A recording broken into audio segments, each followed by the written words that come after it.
Olá, boa tarde. Bem-vindas e bem-vindos ao último dia do segundo Seminário Internacional Arte, Palavra e Leitura, cujo tema do ano é Leitura Escrita, Lugares de Fala e Visibilidade. Então, para dar início, eu vou chamar aqui ao palco a Dolores Prades, que é uma das fundadoras do Instituto Emília e organizadora e uma das curadoras desse seminário.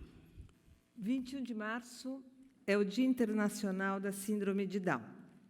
Durante esses 2 dias, falamos muito em invisibilidades e resistências, escuta, ressignificação de palavras e olhares, pertencimento, multiculturalismo e comunidade. Com este vídeo, queremos, sinceramente, que ninguém fique para trás, que nas nossas comunidades todos tenham lugar e espaços para os aprendizados mútuos, isto é, aprendamos a ver para além do que nossos olhos veem, aprendamos a respeitar e escutar os silêncios daqueles que não escutam, a escutar outras línguas além das palavras faladas. Ultrapassar as barreiras sociais enfrentadas, garantir os direitos humanos de todos, exigir uma educação inclusiva são pautas que devemos fazer nossas. A mensagem do vídeo é clara. Somente quando todos tiverem a oportunidade de usufruir dos mesmos direitos de todos é que as pessoas com síndrome de Down e outras deficiências teremos realmente razões para celebrar.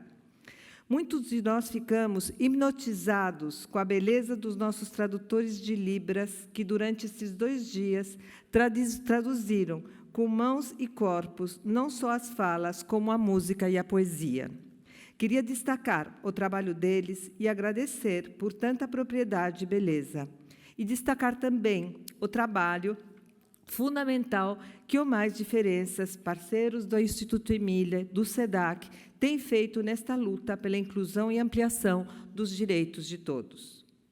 Bem, em nome do SESC, do Itaú Social, da Comunidade Educativa SEDAC e do Instituto Emília, dou as boas-vindas a todos neste último dia do nosso evento.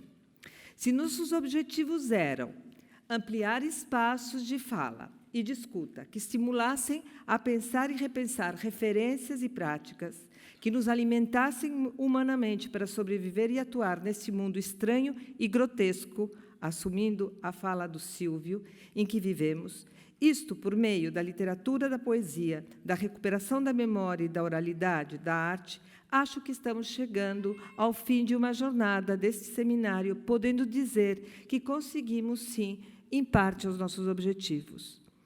Penso que, como eu, muitos de vocês se sentiram sem chão em muitos momentos. Fomos provocados, tirados da nossa zona de conforto. Que bom! Era isso mesmo que queríamos. Só assim damos um passo à frente. Com certeza, todas as mesas, e certamente as mesas de hoje, nos colocaram mais próximos da importância de resgatar o humano, de olhar com mais generosidade e acolhimento o outro ou diferente o alheio. Um privilégio compartilhar esse espaço, esta história com todos vocês.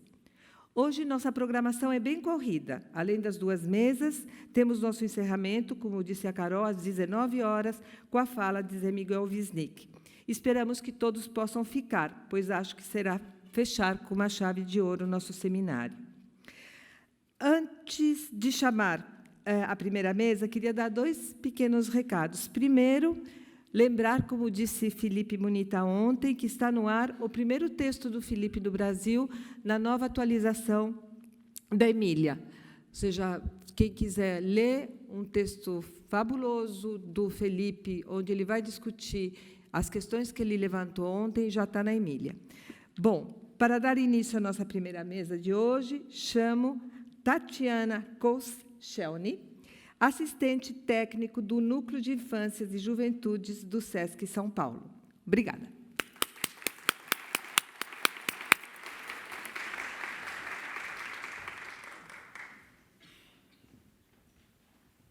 Boa tarde. É uma honra estar aqui, falando em nome do SESC, do Núcleo de Infâncias e Juventudes, da Gerência de Estudos e Programas Sociais, ajudar nessa conversa de hoje muito honrada, principalmente pelas pessoas que vão estar aqui ao meu lado, né? Então, quero começar a chamar nossos convidados. Bruno de Souza.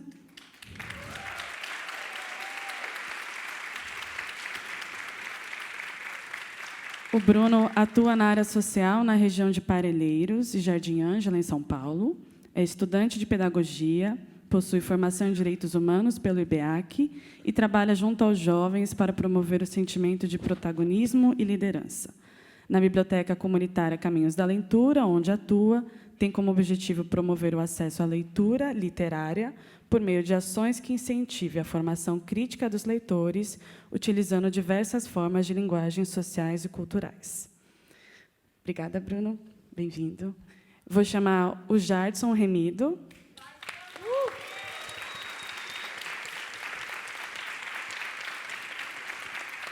O Jardson, em 2012, quando ainda era menor de idade, foi apreendido e obrigado a cumprir uma medida socioeducativa, tendo sido enquadrado no artigo 33, tráfico de drogas.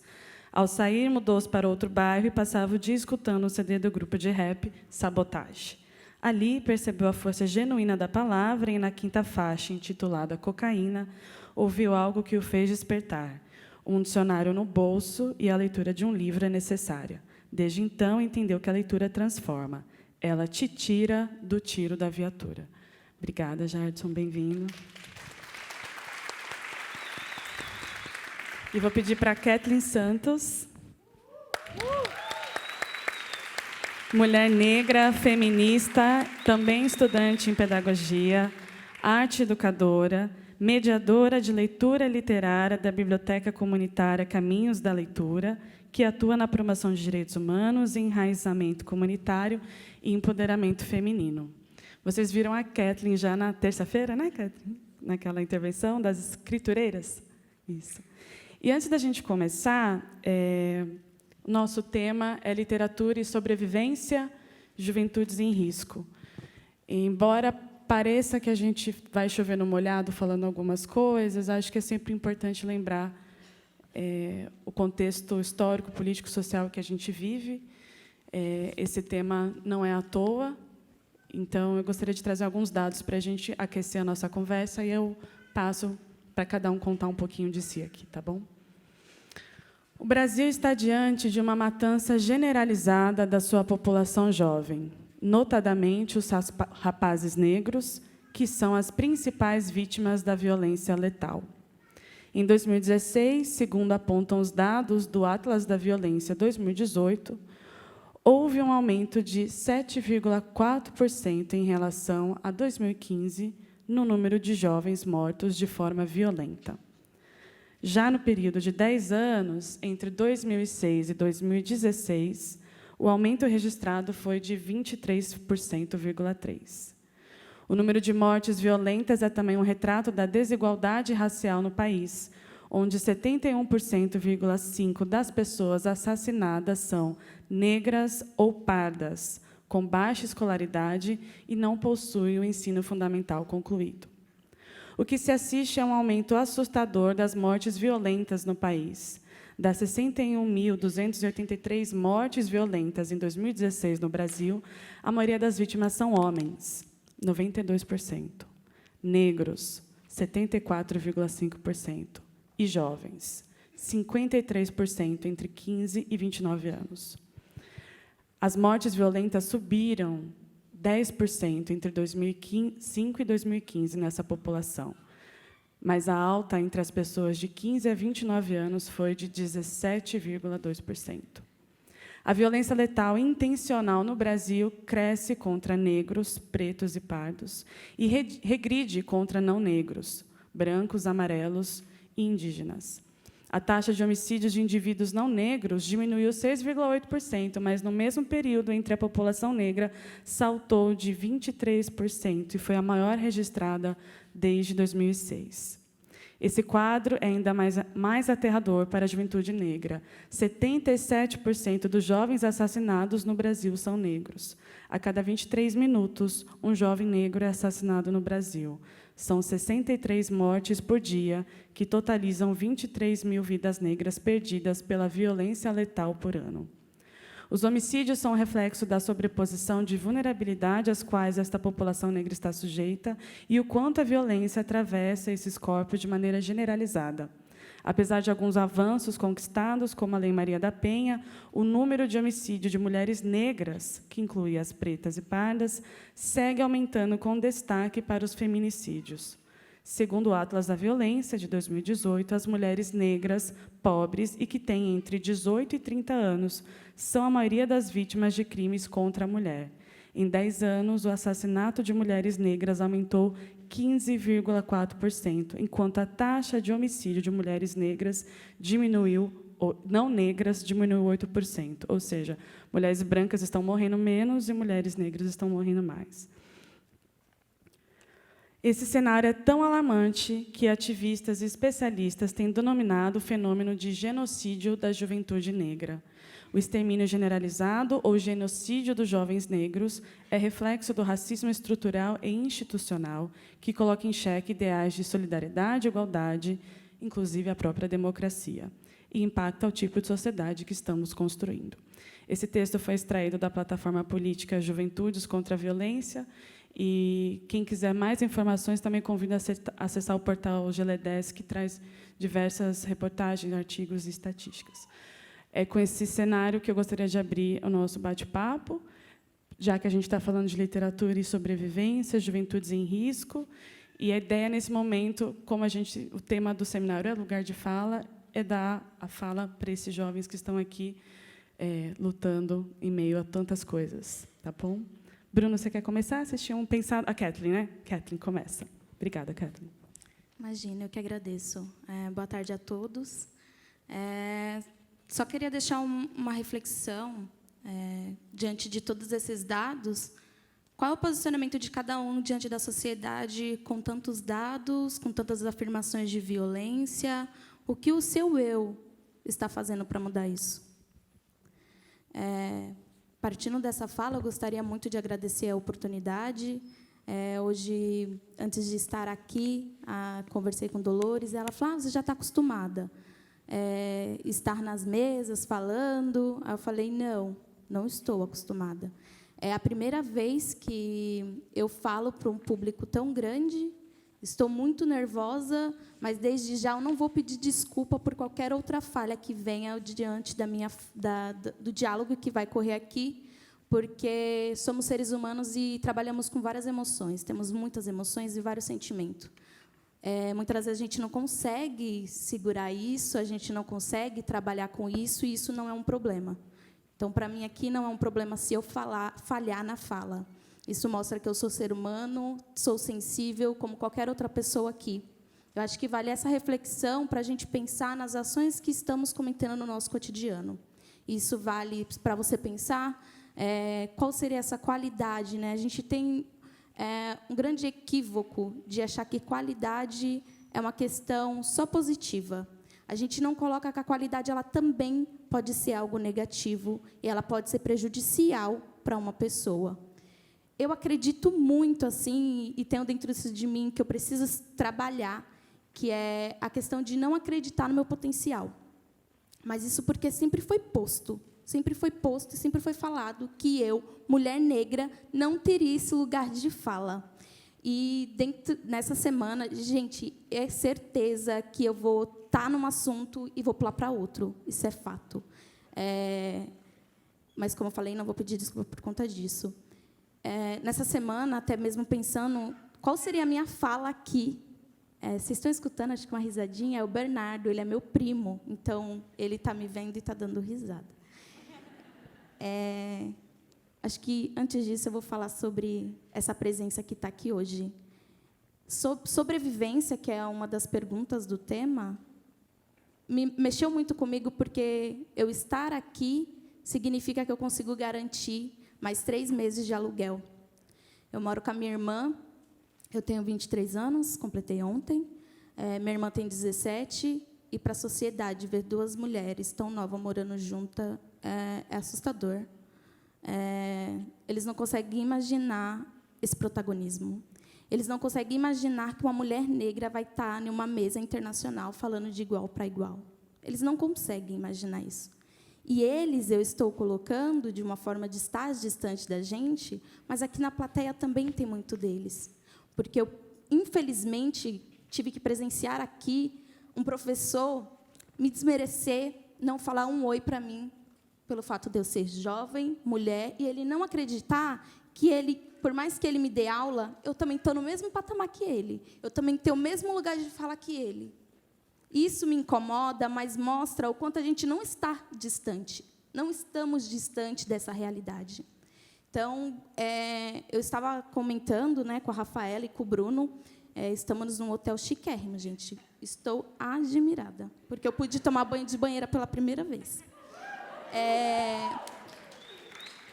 E essas questões a gente não fala, isso a gente não mostra. O quanto é impactante estar nesses lugares. Poder entregar o dinheiro hoje para minha mãe, de uma fala minha, é muito merecedor. Poder ter minha mãe aqui na plateia é muito merecedor, porque eu lutei para estar nesse lugar. Eu lutei. Infelizmente, passei por situações que muitos daqui não passou. E que eu nem desejo, eu não desejo.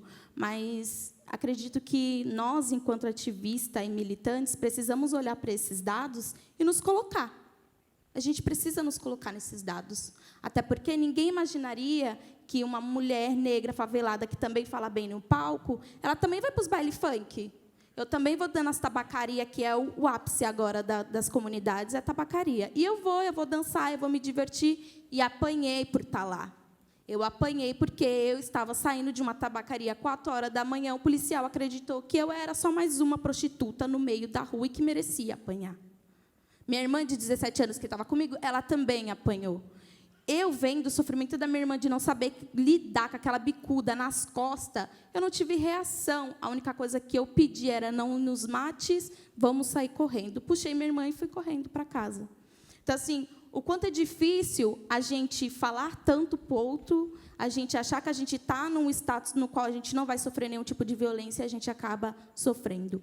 O Silvio, ele trouxe isso muito bem na fala dele, da questão do racismo estrutural. E, muitas das vezes, a gente não percebe esse racismo. Então, talvez, por mais que o professor ontem ele também fosse negro, ele também sabe dessa realidade nossa, mas ele está num status no qual ele não reconhece que uma mulher negra também pode estar, ele talvez não tenha percebido o quanto isso foi violento para mim. Talvez. Tá? Mas eu não vou tirar essa responsabilidade dele, porque a gente precisa também fazer essa reflexão, o quanto estamos prejudicando as pessoas. E é uma reflexão que eu trago no meu dia a dia, porque ela precisa ser compartilhada. Então, nós, militantes, ativistas, estamos, sim, fazendo várias ações, estamos nas comunidades, estamos falando desse racismo, estamos levando várias falas sobre todas as violências que estamos sujeitos, mas, muitas das vezes, não reconhecemos que nós também somos vítimas e que nós recebemos esse tipo de violência. Não nos damos conta. Na academia, eu estou numa faculdade que eu falo, eu sou muito privilegiada por isso, é uma faculdade super renovadora, que traz propostas muito bacanas, mas também que está no processo de construção.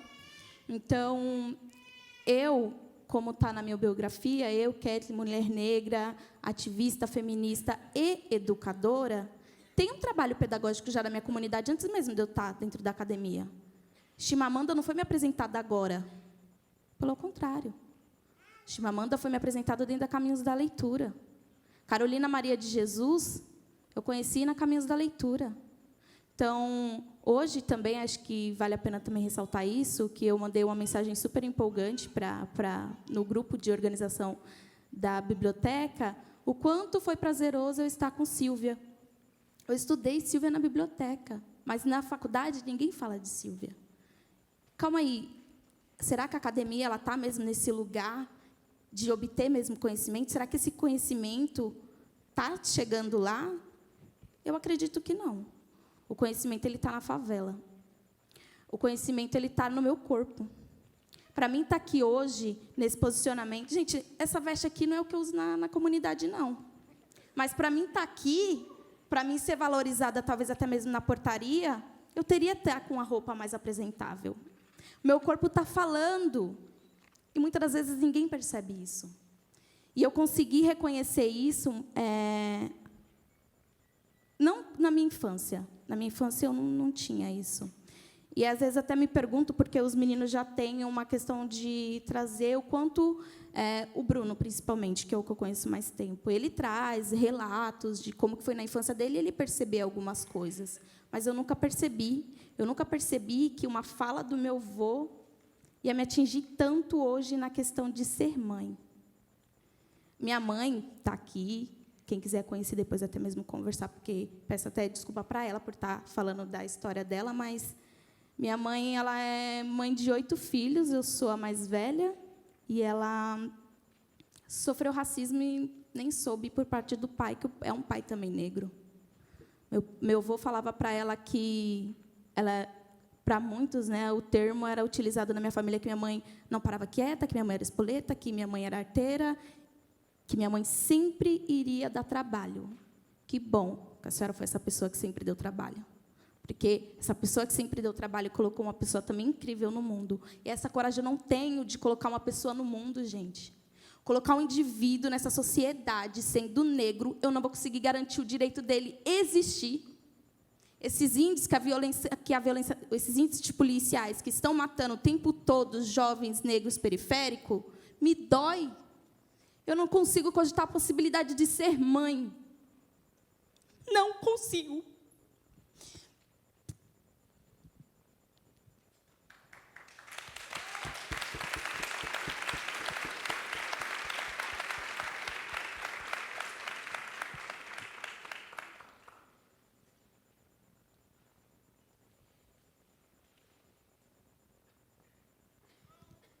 Mas agradeço minha mãe por ter colocado uma mulher fodástica no mundo, porque eu sou essa pessoa. Eu sou essa pessoa, certeza. Então, pensando nisso, ao quanto foi difícil para minha mãe estar nesse lugar sem nem perceber, então, vou dizer uma fala que eu acho que alguns aqui já devem ter escutado, da família. Você vai ter um filho, mas um filho preto catarrento. Minha mãe teve, sim, gente, 8 filhos preto catarrento. Catarrento por algumas horas, nem sempre, mas era. E qual o problema disso? Ué, tu não fica resfriado? Então, quer dizer que agora a questão da cor é um problema? Foi, mas não deve ser mais. E eu não vou admitir esse lugar. Eu não quero esse lugar para mim e para nenhuma outra pessoa. Se eu existo com muita dificuldade. Se eu estou aqui hoje é porque eu passo por muita dificuldade. Mas uma coisa que a gente precisa também levar para o ativismo é a questão de se reconhecer enquanto sujeito que é sensível, que precisa de cuidados. Muitos aqui estão adoecendo, estão doentes e não sabem lidar com essa situação. Então, acho que o que traz assim, para mim da questão da literatura e que me deixa maravilhada é a questão da Carolina. Eu me identifico muito com Carolina. Me identifico porque ela traz isso, né, na fala dela de se existir outras vidas, eu quero vir num corpo negro. Mas é para mostrar que esse patriarcado vai ter que mudar. É para mostrar que nós, mulheres, ainda vai mudar essa história. E não é à toa que parece que, eu não estou muito informada, mas parece que Temer foi preso, né? Está tendo alguma coisa assim. Mas é certeza que também isso vem de uma mulher preta. Marielle foi morta, mas ela ainda está latente em vários corpos. Ela está fazendo essa mudança.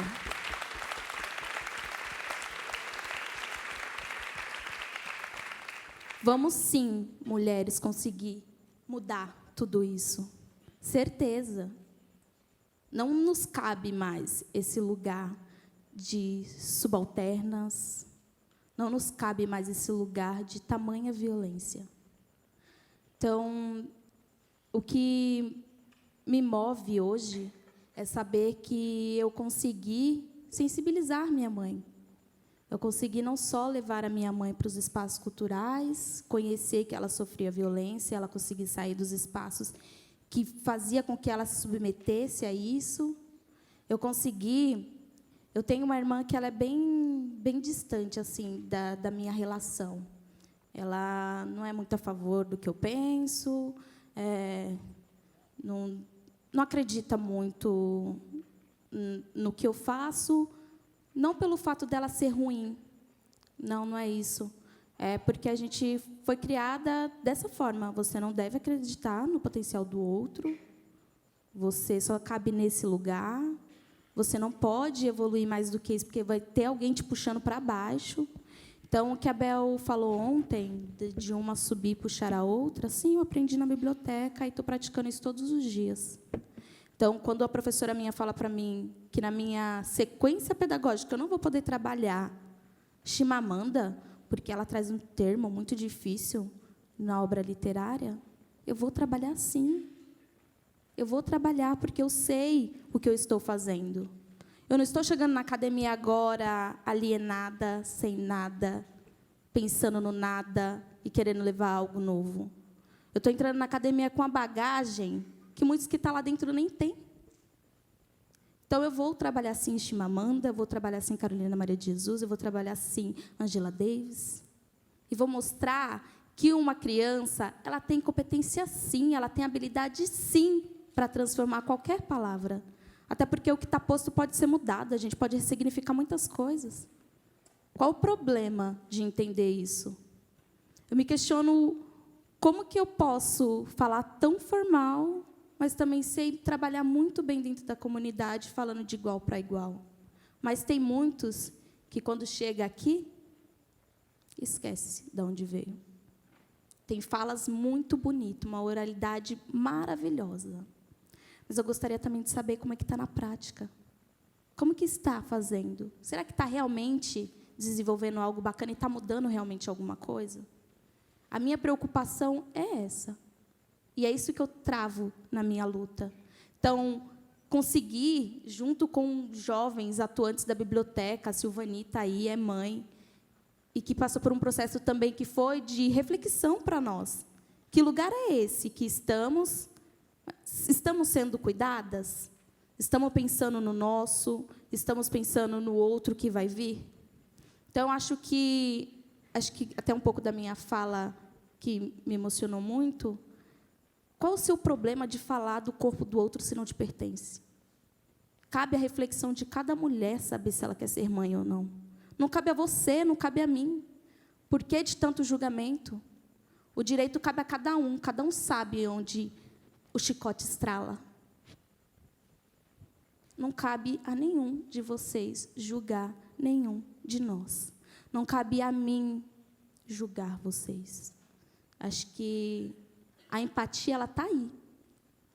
Quando a gente acredita que o outro ele tem voz, ele tem corpo, e tudo isso é escrita, tudo isso é fala. Então, a gente precisa ficar mais atento com as nossas falas, com os nossos gestos, porque isso atinge e dói muito. Então, esse racismo e essas violências estruturais, essa cultura machista, ela tem que acabar. Mas não adianta eu ficar só falando. Cabe essa reflexão. E eu não estou aqui para falar bonito. Eu estou aqui para incomodar e vou continuar incomodando. Obrigada.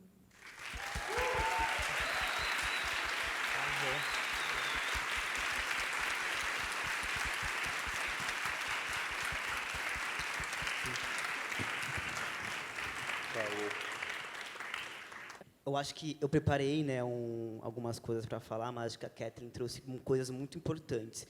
Eu acho que a Kathleen tem muito essa função, né, tipo, lá no grupo, a gente trabalha junto, e ela sempre traz coisas muito desse lugar que faz a gente pensar coisas que a gente não tinha pensado.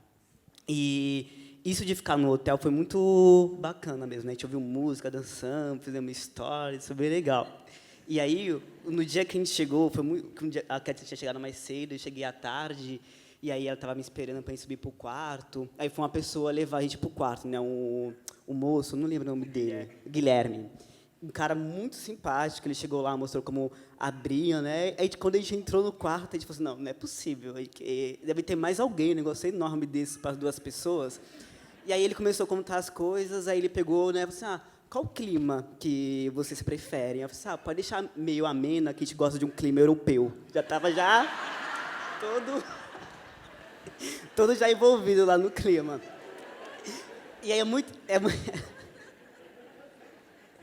muito importante dizer isso, porque a Cat tocou em um ponto que é muito importante. Às vezes, a gente é ensinada a pedir desculpa por ser que a gente é.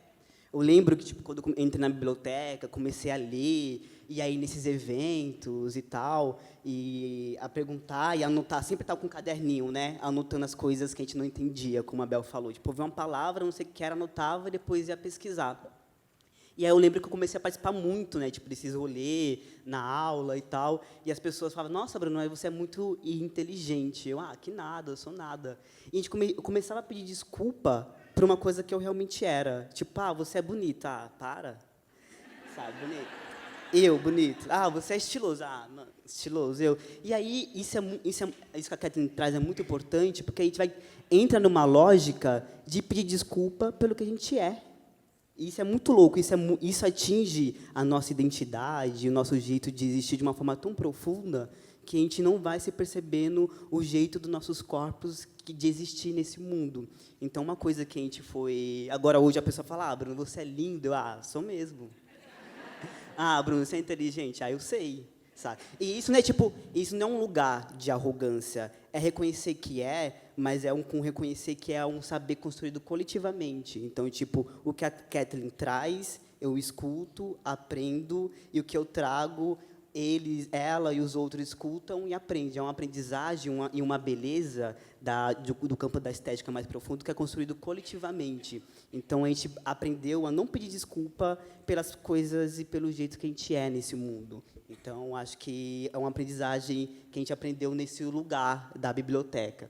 E aí, a gente está falando sobre juventudes e riscos. Eu acho que é muito importante também, eu acho que os dados trazem um extrato muito importante quando a gente olha para esse juventudes, no plural, né? Então, eu acho que é muito importante a gente pensar essa reflexão de que jovem a gente está falando quando a gente coloca esse conceito de juventudes no plural. E aí a gente costuma olhar para esse conceito muito para uma ótica do adulto, né? Isso que alguns pensadores estão chamando de adultocentrismo, né? Que achar eu sou jovem, mas sou jovem adulto. Às vezes a gente acha que por ser adulto a gente tem resposta para tudo. Porque o universo existe. Não vou responder, mas eu sou adulto, eu sei, saca?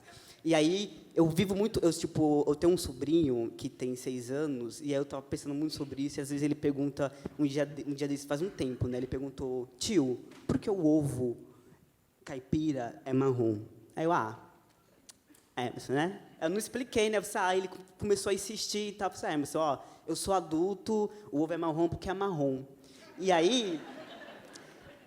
E esse lugar de ser do adultocentrismo é muito perigoso também, porque a gente... Ao mesmo momento que a gente priva a pessoa mais nova, a pessoa que está nesse mundo conhecendo, de construir um saber junto com a gente se priva também de haver troca com aquela pessoa que está querendo saber sobre algum determinado assunto. Então, o adultocentrismo é um lugar que nós, adultos, é colocado, mas é um lugar muito frágil, que impede da gente aprender junto e, para além disso, impede que a gente viva junto esse processo com os outros. E, ao mesmo tempo, também, a gente olha para essa ótica do adultocentrismo muito num estigma, né? Ao mesmo tempo que o jovem é sinônimo de beleza, de produtividade, também está nesse lugar de rebeldia, de criminalizado. Então, a gente não tem uma relação muito construída com o jovem. Ou seja, quem é criança quer ser jovem, quem já passou da juventude quer voltar a ser jovem, mas quando a gente está sendo jovem, ninguém quer saber como quer ser jovem. Então, a gente não tem esse rolê muito bem estruturado, como a gente compreende essa relação do jovem com o mundo. E aí eu separei muito nesses dois lugares, né, como demandas objetivas, né, como a gente olha para os jovens muito como demandas objetivas, que é o quê? Trabalho, escolaridade, participação social e política, mas também tem as demandas subjetivas, que são pouco exploradas, que são a questão da identidade, os pertencimentos, os desejos e as tensões, né? Então, colocar as juventudes no plural, a gente precisa se perguntar quem cabe nesse S que está falando. Porque entender que juventude também é heterogênea. Porque a gente acha, o jovem da quebrada só ouve funk. E o jovem da quebrada é muito diverso. A gente ouve funk, tem jovem da quebrada que é LGBT, mas que não pode falar que é LGBT, porque se é LGBT na quebrada é muito diferente de se é LGBT na Paulista, saca?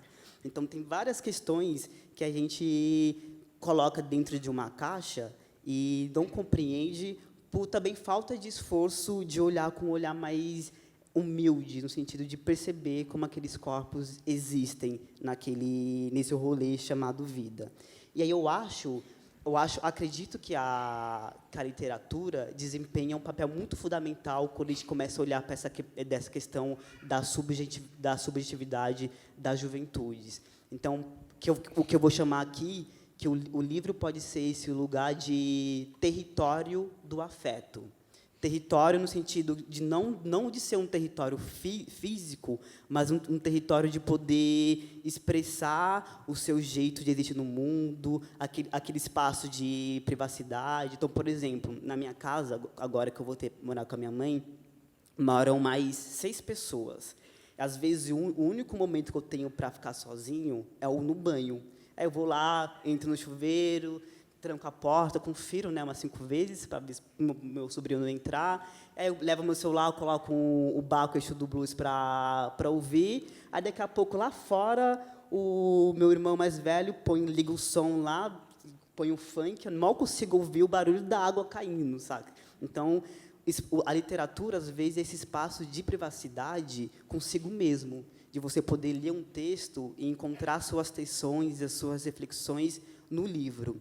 E de afeto, porque também do jeito que aquela literatura te mobiliza no mundo. E afeto não no sentido romantizado, porque a gente acha que afeto é só aquilo que é amorzinho, sabe? Que é lindo, que é maravilhoso. E tem literatura que te desloca, sabe? Que te causa um grande impacto. Eu acabei de ler, por indicação da Bel, Ana Paula Maia, um livro que fala sobre uma cadeia que está sendo desativada, e aí vai traçando uma história de narrativa daqueles homens de um jeito muito profunda, sabe, que você chega a alguns lugares do livro que você começa a enxergar algumas cenas que você fala, mano, como a gente pode ser desumano, sabe, com a nossa relação com o outro humano.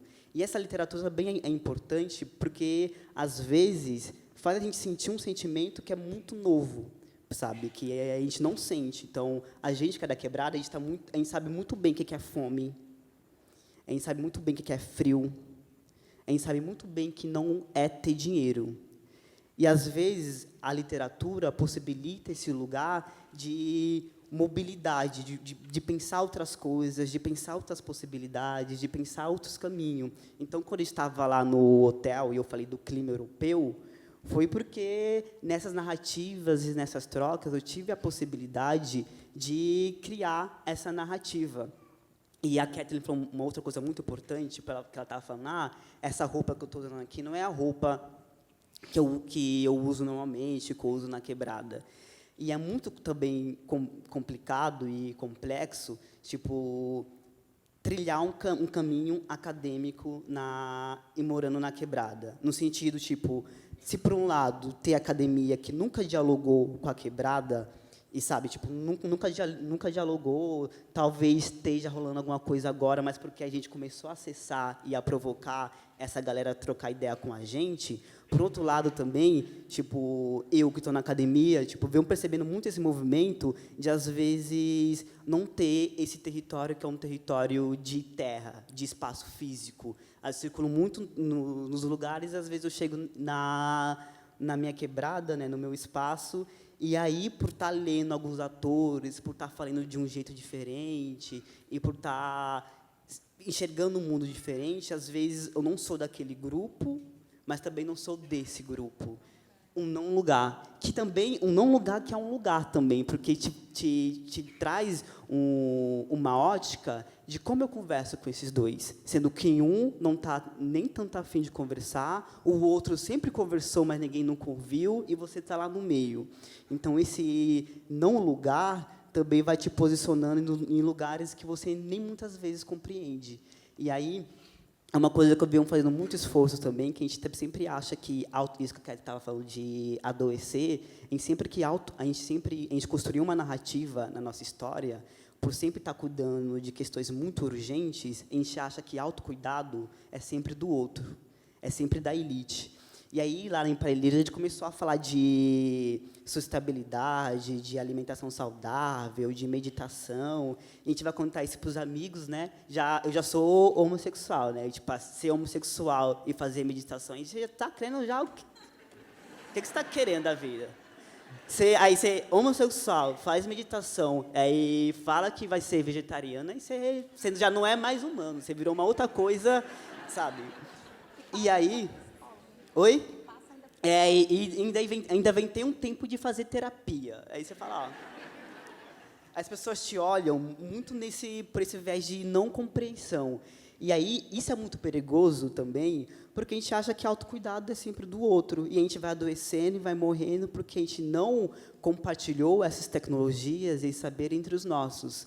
Então, essas pessoas que estão nesse não lugar, tem essa missão de como que a gente faz esse rolê que a gente chama de meditação, de alimentação saudável, de literatura, também ser compreendido pelos nossos, e como também a gente leva esse arcabouço de tecnologias e aprendizado para dentro da universidade. Porque eu também estou na universidade e ela me ensinou muita coisa, mas eu ensinei muita coisa também para a universidade, sabe?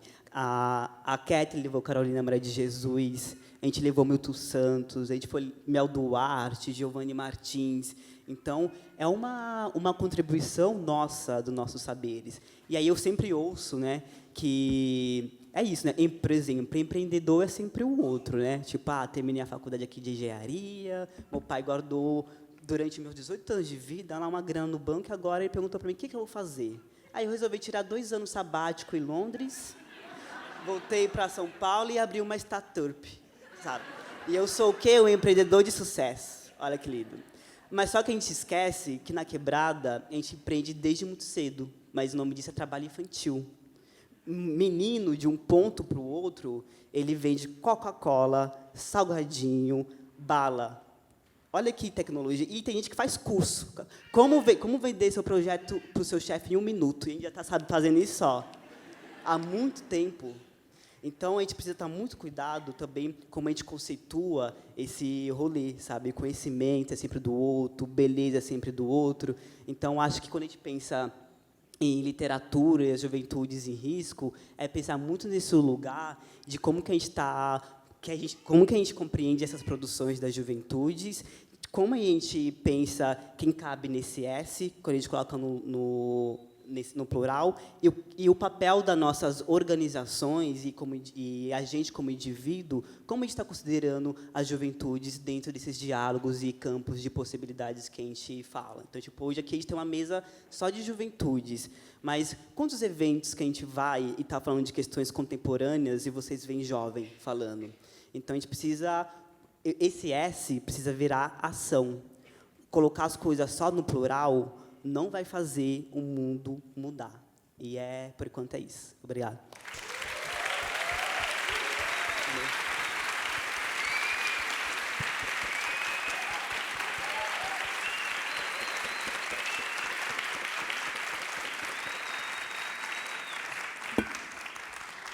A minha chefe mandou uma mensagem, boa sorte. Eu respondi com aquela carinha do WhatsApp, que é a boca zipada, sabe? Um zíper caladinho, assim, tipo...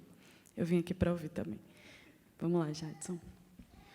E aí, população, tá rocheda, satisfação total. As palavras de vida eterna são direcionadas para a travesti de esquina, que na sua adolescência sofreu homofobia do professor, para o menor abandonado e cheiracola, para o ladrão, para prostituta, para mãe solteira, para o menor que está envolvido até o pescoço no tráfico e para aquele que está aprisionado num pensamento suicida. Satisfação total, me chamo Jadson Remido, tenho 24 anos, nasci em 94.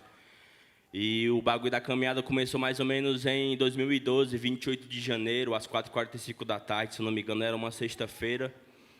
E eu fui apreendido pelo artigo 33, que é o artigo do tráfico de drogas, né? Ou, antigamente era o 12, mas como teve a remodelação do Código Penal, o bagulho foi atualizado, né? E a Justiça Seletiva bateu o martelo. E fui preso, passei uma vivência de 45 dias, uma provisória, eu acho que mais ou menos foi uns 3 meses e uns dias, não sou muito bem com números, sou melhor com proparoxítonas. E fui lá, passei uma vivência e tal, e tive várias sensações lá, bagulho doido lá, de sensação de estar preso em umas paredes brancas lá, e ser condicionado e ser emudecido lá. E eu me sentia muito mal, tipo, tentava falar, mas o silêncio me tomava, mas não era aquele silêncio espontâneo de reflexão, de ficar tranquilo, era aquele silêncio condicionado mesmo, pelo controle e pelas engrenagens do sistema. E eu me sentia mal pra caralho e tal. E uma vezada no banho de sol, o cara escreveu um catatal, a gente chama catatal de carta, e ele escreveu lá os sintomas lá. Aí a galera chegou lá e perguntou: "E aí, mano, que é isso aí e tal, tá no papel?" Aí eu: "Ei, mano, isso aqui é o bagulho doido que o menor sente, mano." Aí a galera: "Ei, mano, me identifico, sinto também isso aí, sinto o peito gelado, sinto as vísceras tremendo, fico mudo e tal." E a gente começou a se unir, a se entender como organismo, e a gente se reagrupou, que nem aqueles lactobacilos intergalácticos que raspa as estrelas. E a gente se entendeu como organismo e ficou bem forte e tal, e entendi que o anarquismo, o socialismo, o anarquismo, o comunismo, ele é mais legítimo, né, dentro do presídio do que em qualquer universidade federal. E a galera não tem nem a leitura da teoria, certo? O bagulho é empírico mesmo, é na pele, é para arrepiar, brilhar o olho. E eu saí de lá, quando eu saí de lá, a juíza pediu para eu mudar de bairro, porque caso os canas me pegassem de novo, eu ia ser preso, só de estar lá. Aí fui para o Janguru Sul, né, que é a Regional 6, a regional mais pobre, que tem mais índice de homicídio. Tem até nos livros de história lá, a rampa lá do lixão lá. Sou filho da Maria Vilani Ferreira Barbosa e do Manuel Rosa de Araújo. E quando eu saí lá da FEBEM, né, ganhei a liberdade institucional, eu fui para uma lan house, né, porque eu sou da cultura lo-fi, de baixa fidelidade e tal, então ainda não tenho um computador, mas eu estou estilo hacker e tal, né, um lactobacilo cibernético invadindo aí o software aí do sistema, e quem sabe nós boicota o bagulho lá. Aí eu tava lá assistindo lá o bagulho lá do Eduardo, que é um escritor e ele é um rapper, ele quando estava no Facção Central, o Eduardo Tadeu, ele escreveu um livro, que esse livro está com 2 volumes, que é A Guerra Não Declarada na Visão de um Favelado. E ele falou sobre a história do Malcolm X, e eu nem tinha conhecido esse cara, tipo, era em 2012. E eu fui caçar a biografia desse cara e me identifiquei em pouca coisa e tal. E o Malcolm X, ele pegou o livro, e, tipo, um dicionário, e ele fichou o livro de A a Z e tal, zerou o mapa. E eu me identifiquei e compreendi que a leitura tem um potencial transformador, né? E a primeira vez que eu fui tentar escrever, né, no papel, a única palavra que saiu foi FEBEM. Depois não saiu mais nada. Aí, mano, tenho que garimpar no dicionário e tal, fazer malabares aí com símbolos aí, para dar certo. Aí comecei a captar, comecei a garimpar e comecei a tentar improvisar, né, tipo, rimar na hora com o que eu via e tal. E conheci um cara que, infelizmente, ele está preso, mas ele vai sair, salve, salve, Rafael Breno, que é o vulgo do Corre. A gente constituiu um grupo que se chamava Vínculo Criminal, no qual a gente falava sobre o efeito da causa, a fita amarela, a desigualdade que gera latrocínio, né? O playboy que está com a mão no volante do BMW, mas olha com nojo para o pipete que está lá no farol. E eu comecei a entender, tipo, como é que rodava as engrenagens a partir da leitura, né? E o Eduardo Galeano fala que a justiça não precisa proibir os livros, né? Porque os preços, né, já absurdo, tipo, já negam o acesso já. Então, comecei a garimpar e tal, estilo eremita no dicionário, e também praticava, e cada palavra que eu ouvia, cada proparoxítona, cada emoção genuína contida em uma sílaba, eu tentava armazenar e adicionar dentro de mim para poder aplicar no meu cotidiano. E depois, esse pai, o Rafael Breno, infelizmente, foi preso e tal. Aí passou uma cara aí eu me bati no cambão, né, junto com o Daniel Lima, que é o vulgo Dali, e a gente foi para um show do Tributo à Sabotagem, lá na Praça Verde do Dragão do Mar, e eu não tinha dinheiro da condução, né, então eu meti o pulão na catraca, política pública anatória, o Policard, vocês conhecem? Então, aí fui de Policard lá, meti lá, e eu vi o cara lá com a beca lá do Tupac, eu, ei, mano, Tupac, rochedo e tal. Aí ela começou a desenvolver um diálogo lá, e o Daniel foi o primeiro cara, tipo assim, de favela que eu tinha conhecido assim, tipo, que ele tava já dentro de uma universidade federal. E a gente fez um escambo de conhecimento, né, tipo, a minha vivência, e ele, tipo, passou para mim o que ele tinha lá garimpado lá dentro da universidade e tal. E a gente constituiu um grupo, que esse grupo se chamava do Front MCs, no que a gente trabalhava com a simbologia da apologia à leitura, de pegar o contexto no qual a gente estava inserido e tentar comunicar isso para os pivetes lá das áreas, né? Tipo, eu não vou chegar lá no pivete lá das áreas e falar, ei, mano, vai estudar ser alguém na vida. Tipo, ele já é alguém, sério. E se eu chegar aí e falar, ei, mano, vai estudar, e pá, tipo, a família dele já fala isso, a escola fala isso, a sociedade fala isso, tipo, se eu reproduzir isso, eu vou estar só sendo um moralista medíocre. Então, eu tenho que chegar e pegar um livro e tacar nas calças e chegar no menor e falar, ei, menor, cuidado com os canas, que os canas estão na quebrada, nem pense em trocar bala, porque te quero trocando palavra. E se os canas perguntar se tu tem passagem, responde que tem passagem na biblioteca por porte legal de inteligência. Aí o menor fica naquela e tal. Aí só assim a gente pode se comunicar, porque se a gente reproduzir o código de linguagem do Playboy, né, a gente só vai estar se condicionando a um código de linguagem que já está aí reverberado tipo, há uma pá de séculos já. Então, eu até fiquei falando hoje mais cedo com o Bruninho e com a Kel, tipo, se vai ter tradutor para a galera tipo, entender as gírias, sério. Porque eu não vou suicidar meu código de linguagem para me padronizar no código de linguagem do Boys, sério. Valeu, é nóis.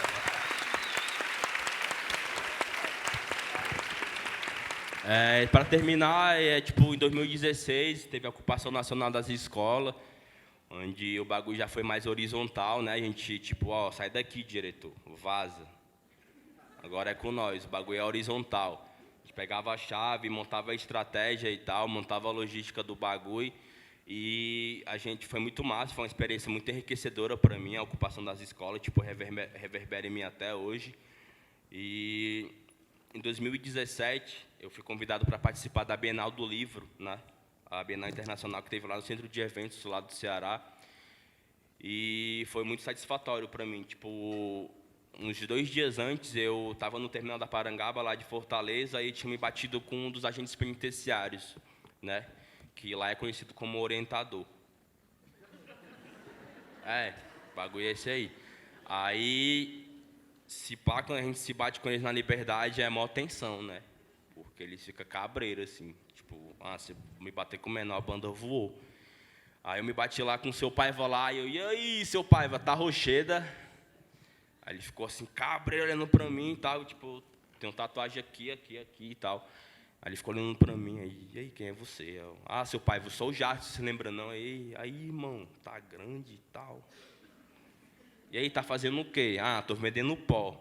Ele olhou pra mim assim, pó? Tô vendendo pó, poesia, poema, prosa, verso e literatura.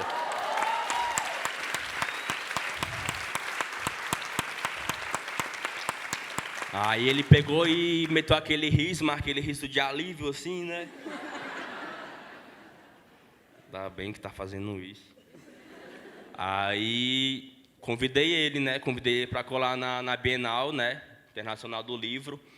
E pedi para ele chamar o senhor Ranulf e o Ceará também, né? E tipo, foi muito importante para mim. Eu nunca tinha imaginado ou projetado isso, mas quando eu estava me apresentando lá, e tipo, ver lá os agentes penitenciários lá me olhando lá foi muito ressignificante, tanto para mim quanto para eles, né? Tipo, ressignificar essa relação, tipo, de interno, né?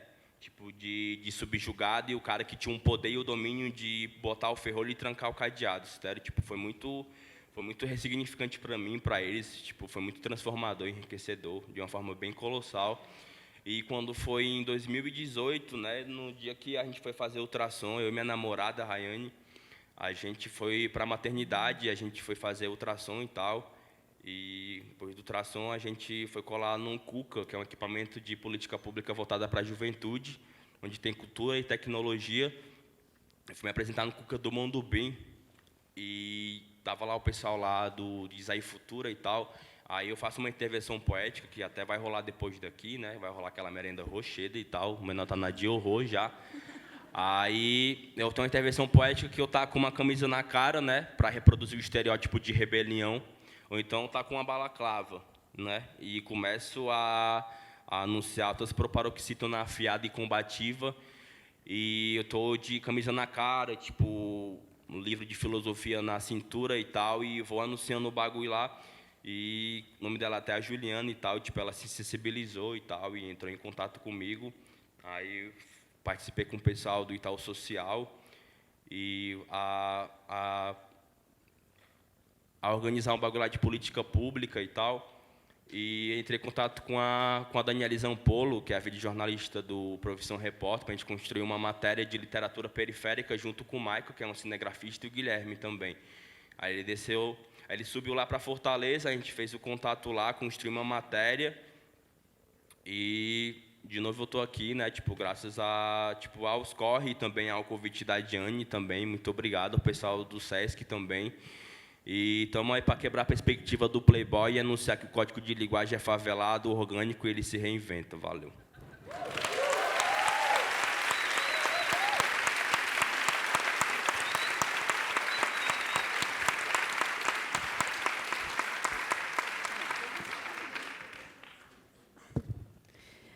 Eu posso abrir para perguntas, mas se vocês quiserem comentar uma fala do outro, também acho que...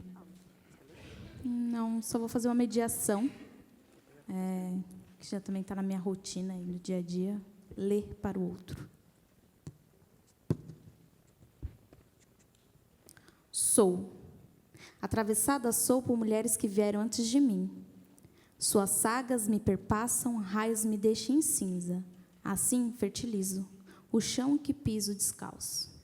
Iluminada sou por senhoras que agora, no inverno da vida, recontam percursos de infância ausentes.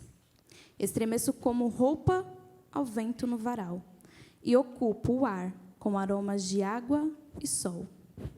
Liberta sou pela força de mãos que, envelhecidas, brincam como armas do tempo, como crianças que escavam a umidade da terra. Moldo assim meu próprio caminho, incerto destino. Banhada sou por lágrimas contidas em olhos ardentes, de mulheres que, mesmo quando choram, miram firme o horizonte. Cerram os dentes em desafio, lavo nos rios de suas palavras, me empáfia e ressurjo, outra, no negror de minha própria pele. Neide de Almeida, Nós, 20 poemas de uma oferenda.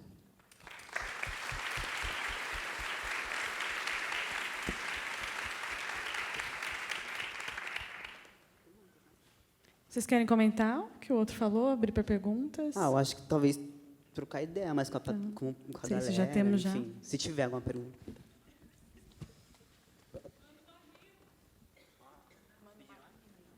Manda uma rima? Então, vai ter uma intervenção depois da merenda, né? Vai ser sal. Vai gerar, viu? Legal. Tem uma pergunta que são para os três aqui, pediram para responder. Como foi a iniciação da formação de vocês com a literatura? O que levou vocês à literatura? Vocês mencionaram a biblioteca, mas como que as bibliotecas ou as escolas podem seduzir, atrair mais jovens e crianças? Olha, uma ótima pergunta. Mas eu lembro que, tipo, eu acho que eu fui para a biblioteca porque o espaço da escola era um espaço muito opressor, sabe? No sentido de a gente sentir, tipo, sabe? Eu acho que foi o primeiro lugar que eu senti que era o lugar que eu senti que era racismo, que era homofobia, todas essas coisas foi na escola. Apesar de eu gostar de ir para a escola, porque também era a oportunidade de eu trocar ideia com as pessoas que pareciam comigo e de falar coisas que eu falava para meus amigos que não conseguia falar para o meu pai. Eu acho que a escola teve esse papel muito de, sabe, de me oprimir mesmo. E eu lembro de uma cena que eu sempre conto essas histórias, essa história, se alguém daqui já me ouviu falar em algum outro lugar, deve ter ouvido, numa aula de geografia. Essa escola lá em Palilheiros, né? Palilheiros é uma área de proteção ambiental aqui de São Paulo, que fica no extremo sul, né, da cidade. E aí, numa aula de geografia, o professor estava falando de erosão do solo e tal, e atrás da escola tinha uma bica, enorme, que o pessoal, meio que cabulava para nadar e, se banhar lá nessa bica. E aí, o professor estava lá explicando e tal, e eu estava lá com a mão levantada, mocota, e aí ele me deixou falar, né? Eu falei, professor, que tal a gente ir para fora da escola e ver, a erosão do solo acontecendo na prática? Ele não me respondeu, só pediu para eu sair da sala e, vai lá para a direção. E aí a diretora escreveu lá um recado para o meu pai, falando que eu estava tirando a autoridade do professor ou algo assim do tipo. E eu nunca entreguei essa convocação para o meu pai, né? Porque ele trabalhava muito e ele ia brigar comigo e ia me bater. Então, no primeiro dia, eu fui para a escola, mas não entrei, fiquei lá ao redor da escola. Aí, no segundo, perceberam que eu estava ao lado da escola e me colocaram para dentro. E aí, vocês acham qual o lugar que me deixaram de castigo? Na biblioteca da escola, na sala de leitura. Aí me deixaram lá os outros 2 dias e eu lia muito, livro didático, assim, porque eram os livros que eu tinha acesso naquele rolê. Mas também foi muita oportunidade, como eu ficava muito sozinho, de começar a pensar coisas sobre mim mesmo. E aí, a Silvani, que está aqui, que é a filha da Kathleen, a gente estudou junto no ensino médio, e ela me fez um convite, eu faço um trampo lá com literatura e tal, você não quer ir colar no sarau de reinauguração da biblioteca? Eu peguei e fui nesse sarau, e eu encontrei um monte de jovem parecido com a gente que está aqui, falando coisas incríveis. Então, aquilo que a minha diretora e o professor estavam falando que era rebeldia, que era desobediência, lá eles estavam falando que era empoderamento, que era ressignificar. Eu falei, E aí eu fiquei lá na biblioteca e foi muito fundamental, sabe? Encontrar uma biblioteca que é gerida, que é pensada para os jovens. Então, quando eu cheguei na biblioteca, eu era quase emo, não tinha esse black aqui. A Bel sabe que é verdade. Eu cortava o cabelo bem baixinho, usava o boné e tal. Então, ler as autoras e os autores negros foi muito importante porque me posicionou no mundo, sabe? E aí a gente começou a encontrar as outras pessoas, né? A gente ouve a Bel, ela com essa voz maravilhosa, ouve o Silvio de Almeida, você começa a pensar, olha, eu quero ser que nem essas pessoas. Porque eu não tinha essas possibilidades de pessoas, de narrativa. A gente só começa a ter quando a gente sai da nossa zona de conforto e vai para a zona de confronto, sabe? E aí a gente começa...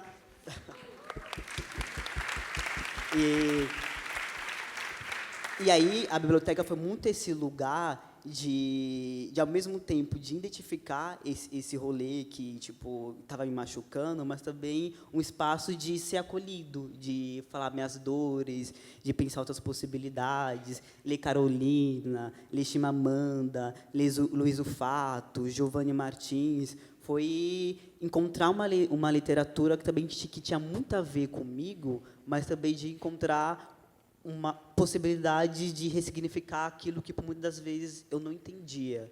Então, a escola, se por um lado não fazia isso, a biblioteca fazia, mas a gente insiste de que esse jeito que a biblioteca comunitária tem de elaborar as metáforas, a narrativa, aconteça dentro das salas de leitura na escola, porque é lá que todo mundo da comunidade se encontra, sabe? Desde a pessoa que mora lá na ponta do morro, onde a rua não é asfaltada, até a pessoa que mora lá embaixo, que tem acesso rápido ao ponto de ônibus, todo mundo se encontra na escola. Então, a escola é esse lugar de potência. E a gente tem uma experiência muito legal, numa escola ficar bem perto da biblioteca, que os jovens começaram a frequentar a Caminhos da Leitura e começaram a fazer pressão para a diretora abrir a sala de leitura. Mas não tem funcionários. Não, a gente se reserva e um cuida à tarde, um cuida à noite.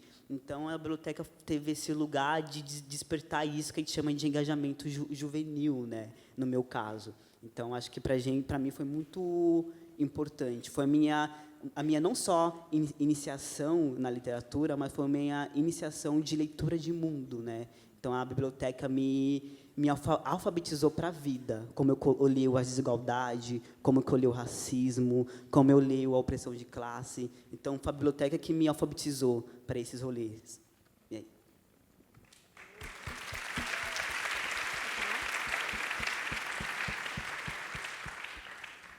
Bom, eu cheguei na biblioteca, eu estava com 14, eu acredito, para 15 anos. Abriu agora faz 9 anos que eu atuo lá.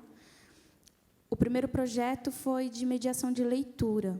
Então, tivemos formação de como trabalhar com o objeto livro, quais seriam as técnicas que seriam utilizadas para fazer o processo de mediação, qual era a entonação de voz, qual era o acervo e qual era a faixa etária. Então, a gente pensava muito na questão da mediação de leitura e o processo de formação começou aí.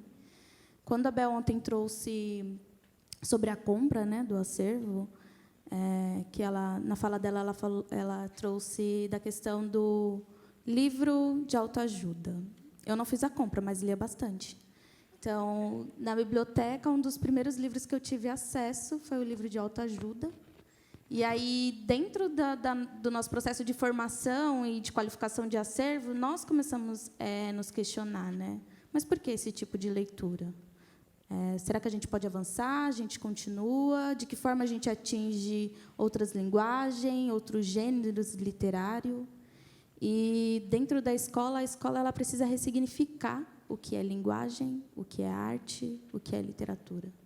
Como eu trouxe na minha fala, o corpo ele não deixa de ser uma linguagem, ele não deixa de ser um tipo de fala, ele não deixa de ser um tipo de literatura e muito menos de arte.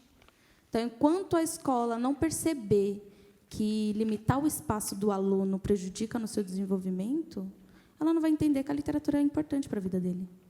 Então, quando eu trouxe também na minha fala sobre a professora me limitar na questão da minha sequência didática, de pensar que eu não posso levar Chimamanda, que ela não cogitou a possibilidade de ressignificar aquela literatura. Então, nós, da biblioteca, tivemos acesso à informação pensando nessa ressignificação. Como que eu falo de arte, como que eu falo de grafite envolvendo a literatura? Como que eu vou falar com aquelas mães, que um projeto foi muito bacana que realizamos na biblioteca, foi o Sementeiras de Direitos, no qual mulheres vieram falar para nós que sofria violência doméstica. Como que eu trabalho isso, gente? Além de falar sobre a Lei Maria da Penha, além de trazer que ela tem que ligar no 180, como? De que forma eu posso fazer isso? As escolas elas não estão preparadas para isso. As escolas precisam conversar com os jovens, dialogar com os jovens para entender. E não só com os jovens, tem algo que é muito intrigante que a gente não escuta as crianças. Hoje, se eu escolho a pedagogia e não escolho a questão de ser mãe, é porque tem uma questão que também não é discutida, que é a maternidade e a maternagem. A gente não fala disso. Eu sou materna, porque eu posso identificar no outro a empatia e querer para o outro o que eu quero também para mim. E ser mãe não tem um manual. Isso não vem escrito passo a passo, como deve ser. Mas a gente julga o tempo todo. E a escola ela não está preparada, os ensinos, até mesmo acadêmicos, a universidade ela não está preparada, ela não está aberta para a escuta. E acho que é essa a nossa grande falha. Quando a gente não sabe escutar o outro, a gente não sabe renovar. A gente continua fazendo do mesmo. Então, enquanto a escola não conseguir escutar as crianças e os jovens, ela não vai avançar. Então, dentro da biblioteca, tem um espaço que a gente denomina como espaço infantil, que é o espaço que escutamos as crianças. De que forma você quer esse espaço? E uma das questões que elas trouxeram foi: por que as prateleiras das bibliotecas públicas são tão altas? Por que tem sempre uma pessoa para pegar o livro para mim e eu não posso pegar aquele livro? As escolas reproduzem a mesma coisa. E a gente teve uma formação segunda-feira, e meu questionamento foi até diante disso, de como classificamos também os nomes, né? Como que damos os nomes para as coisas, e como isso está muito inserido na questão de classe. Então, dentro das bibliotecas, é bem comum você ver a catalogação por número E talvez por o segundo nome do autor ou o primeiro nome do autor. O que isso significa para o leitor? O leitor vai conseguir ter autonomia de ir lá na prateleira e escolher os livros? Não vai. Isso não foi ensinado. De que forma você quer que ele chegue nesse território, sendo que nunca foi permitido?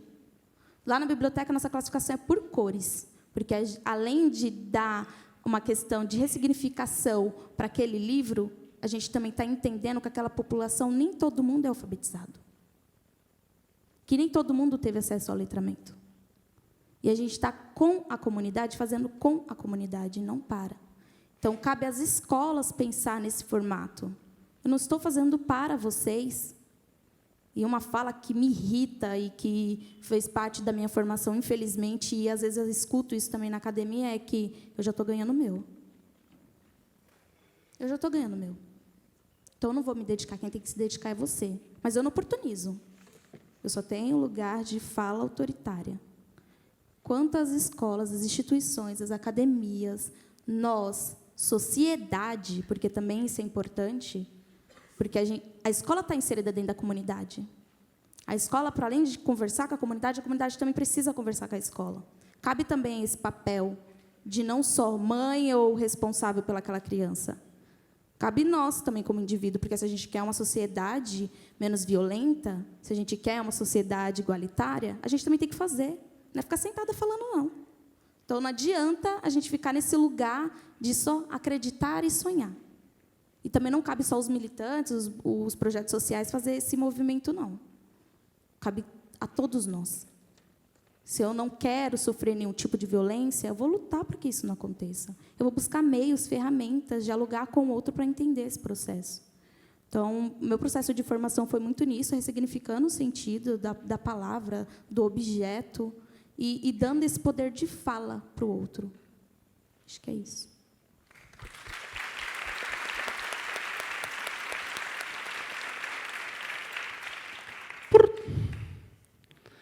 Então, na escola, tipo, só ensina a gente a decorar, sério, tipo, a competir com o outro, a fazer uma fileira e a atender lá o sinal lá e tal. E na favela não tem essa cultura e nem aptidão à leitura, se liga, porque para ler tem que ter muita concentração, tem que focar e tipo já tem vários estímulos na favela, tipo ficar ligeiro com os homens, tipo ficar ligeiro com o que vai acontecer a toda hora e tal, tipo tem enchente, tem um carro dos cana e tipo tem a galera envolvida até o pescoço, tipo como é que vai se concentrar na leitura? Tipo o código de linguagem não contempla a gente, se liga. Os livros é caro pra caralho também. E para mim o portal foi o rap, né? Aprendi muito de literatura através do rap, aprendi muito de sociologia, filosofia através do rap. O rap foi o portal para mim, tipo, o meu método de aprendizado é pelo ouvido, eu sou muito auditivo.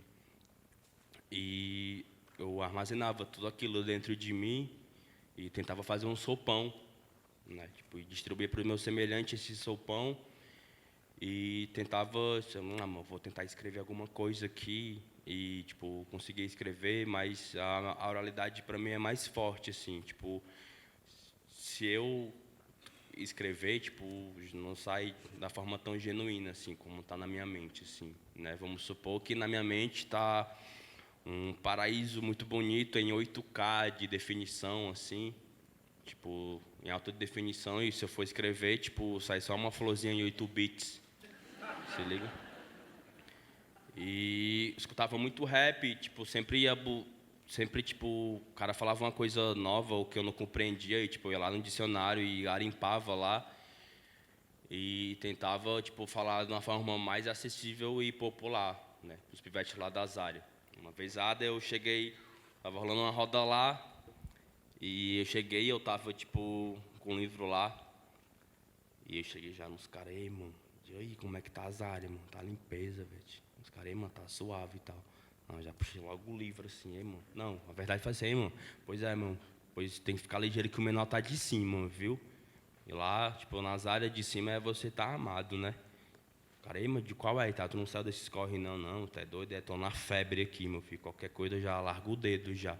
Mas já puxei o o livro caiu, ei, mano, tá ficando doido, mano, tô puxando, você não dá nem a ideia e tal. Aí deixei o livro lá, né, fui conversando com outra galera, aí lá veio um David, né, ei, mano, toma aí teu 8. Aí, tipo, ele conseguiu captar a ideia, se liga, tipo, da simbologia e de ressignificar, né? E a gente sempre vai tentando, sei lá, traduzir ou reinventar a palavra e tal, a partir do cotidiano. E eu não tinha, tipo, eu escutava rap, os caras falavam, sei lá, de Agatha Christie, os caras falavam do poder da palavra também. E uma vez lá eu, mano, vou para uma biblioteca e tal. Só que na biblioteca lá, tipo, o formato é uma parada muito fria, tipo, muito diferente, tá todo mundo calado. Tipo, na favela não é assim, na favela o bagulho é amistoso e tal. É afetuoso e tá todo mundo falando e tal, então o formato tem que ser reinventado para contemplar a gente. Aí eu peguei e, mancha, eu não tenho dinheiro para comprar um livro e tal, eu não vou ficar lendo aqui que espaço que é mó chato e tal. Aí, tem galera que rouba comida para comer, mano, tipo, leitura é alimento também, tipo, a comadre que roubava os livros, eu era o pivete que roubava os livros e tal.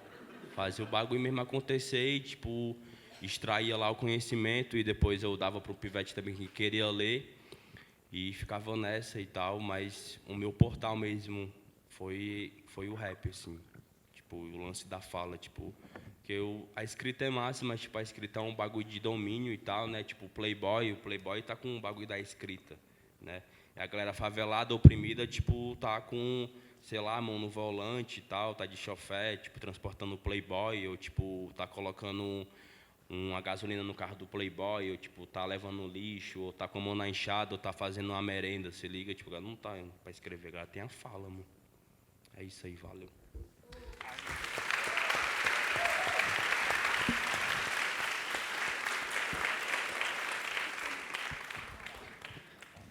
Legal. Temos mais 2 perguntas aqui.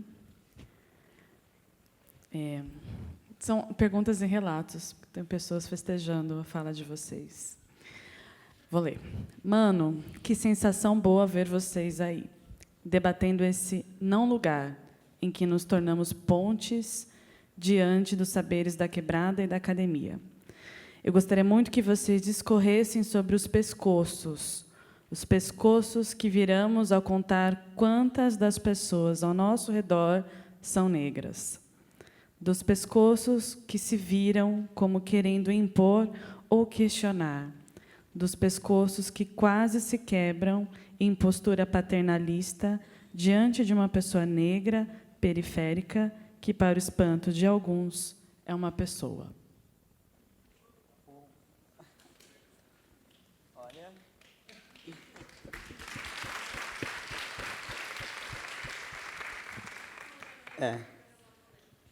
Oi? Foi ótimo. Você. Obrigado. Vocês querem começar? Não sei. Então, vou falar aí, né, moço? Tipo, sinceramente, eu meio que entendi porque tá muito formal e tal.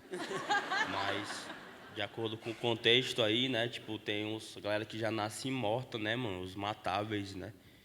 Os matáveis e tal, os invisibilizados e, tipo, pra sobreviver, né, mano? Tipo, nas ruas de terra embaçado e tal, sei lá. Pular catraca, ou pedir alguém para pagar sua passagem, ou guardar dinheiro para comprar uma merenda, ou tentar não andar muito pivete de favela, tipo, no visual e tal, porque os caras impregnam no cenário, né? Mas tem uns matáveis aí, né, mano? Tipo, eles querem que a gente morra, se der. Quer que a gente não tá nem aí pra gente, mano. E, tipo, eles querem... Quando eu era envolvido no tráfico, eu pensava que quando eu estava sendo contra o sistema, tipo, vou ser contra o sistema e tal. Eu vou vender droga, vou andar armado. Se a viatura vir, eu vou sentar o prego, eu estou nem vendo. Só que eu estava fazendo exatamente o que o sistema queria. E eu não me inteirava disso, se liga. E eu, então, essa não é a lógica. Eu estou reproduzindo a lógica do Playboy, irmão. O holocausto cotidiano. Então, eu vou pegar as peças que eles me deram para jogar e eu vou conseguir quebrar as regras e, se pá, até reinventar o jogo e tal. Chamar a galera para jogar comigo, formar meu time. E a gente está vivo, mano. A gente está vivo e quer viver, a gente está produzindo vida. E é vida com força, se liga, você sente, tipo, na palavra. Se tu, sei lá, se descer aqui e pegar em mim, tipo, tô tremendo, se liga, minhas vísceras tá tremendo. Porque eu tenho uma energia genuína, se liga. Eles querem matar a gente, mano. E para eles a gente já tá morto, se liga. E lá na favela é muito difícil, mano. Tipo, a nossa palavra, a nossa ideia, chegar primeiro do que um baca, do que um enquadro, do que uma droga, se liga, do que uma bala perdida, ou do que uma propaganda da Nike, ou de uma roupa, ou de um carro, ou de um celular, se liga. Mas a nossa palavra está disputando, mas essa palavra não vem só com código de linguagem técnico, diferente e frio. Tem afeto, tem víscera. E a gente está vivo, mas esse pescoço aí, esse pescoço já está cheio de prosperidade, se liga, galera, já está com ouro, está com prata, se liga, e, tipo, revolucionário não é comer lixo, não é morrer na miséria, não é ostentar a pobreza, assim, tá? Mas também vitória não é carro, dinheiro e nem luxúria, tá inteirado?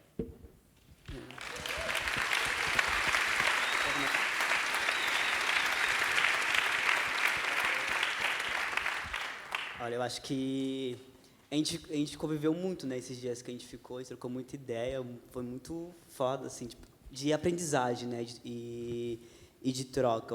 Essa mesa foi muito assertiva, assim, porque eu acho que traz 3 jeitos de existir, né, tipo, quando a gente pensa em juventude, a gente sempre, é isso que eu estava falando, né, acho que todos os jovens são iguais. Eu acho que essa mesa demonstra muito disso, né, de como que a gente é plural e diverso e tem N vivências, né?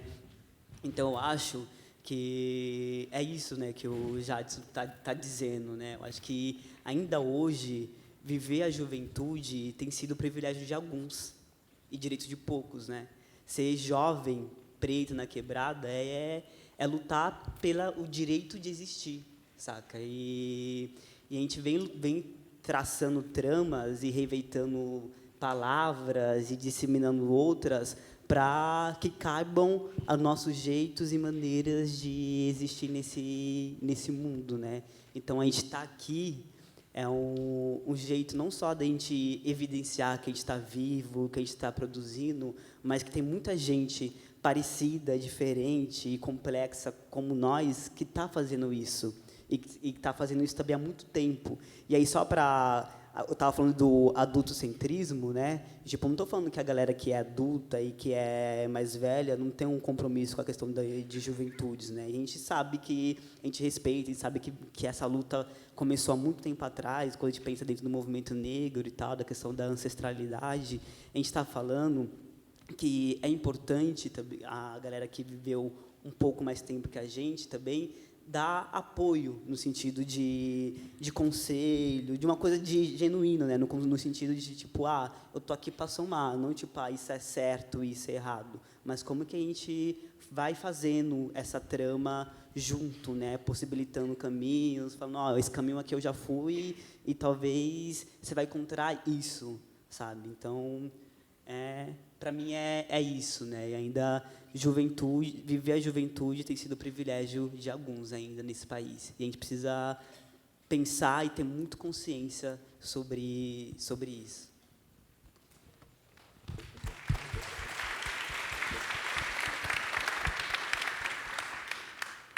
Bom, essa reflexão que foi posta me traz muita questão de nós mulheres. Até porque tem um movimento muito de falar da negritude, mas você pensar sempre no masculino. Não se pensa nas mulheres que estão morrendo. Se não for para falar de violência doméstica, são poucos os índices que falam das mulheres que estão morrendo na periferia pelo fato de ser preta. Recente, menos de um mês, uma criança morreu na porta do bar da tua mãe. Ela estava brincando, só tinha apenas 10 anos, ela foi morta. Pouco se ouviu falar. Pouco teve divulgação na mídia. Mas as crianças, porque são muitas, principalmente no Rio de Janeiro, principalmente os meninos, estão morrendo e estão sendo dito. Isso é um lugar que te colocam e que não estão percebendo o quanto essa violência ela não está sendo só para um. Não estão pensando em nós, mulheres. São poucos que pensam em nós, mulheres. Então, quando formos falar de negritude, até mesmo os homens, eles também têm que falar sobre as mulheres. Porque sabemos muito bem onde estamos enquanto mulher negra e sabemos também muito bem onde eles, homens, estão. Mesmo que negro, eles estão à frente de nós. Não tem igualdade pelo simples fato de ser negra. Não tem. Então, no meu pescoço, eu tento ter esse olhar para além de ser para frente ou para trás, mas olhar para as minhas laterais. Quem está comigo, quem anda do meu lado, e quem é que não anda do meu lado, mas precisa de mim. Então, acho que no meu pescoço está muito disso, de você ter esse olhar 360 graus. A gente não pode ficar só olhando para frente e acreditar que só é eu, sujeita, Kathleen, mulher negra, não vou falar sobre as questões de luta de classe ou até mesmo das questões de luta dos héteros ou dos homossexuais. Não, não é isso. Acho que cabe você abarcar todas as diversidades e se contemplar em tudo nas lutas, não é individual isso. A gente não pode ser tão ridículo ao ponto de não conseguir enxergar essas múltiplas violências. O Bruno traz essa questão da juventude ser no plural e você ter uma diversidade de pessoas e de sujeitos. Estamos pensando também nas múltiplas violências que estão acontecendo e colocando essas mulheres também dentro desse círculo aí de agressão, para além da doméstica? Acho que é isso.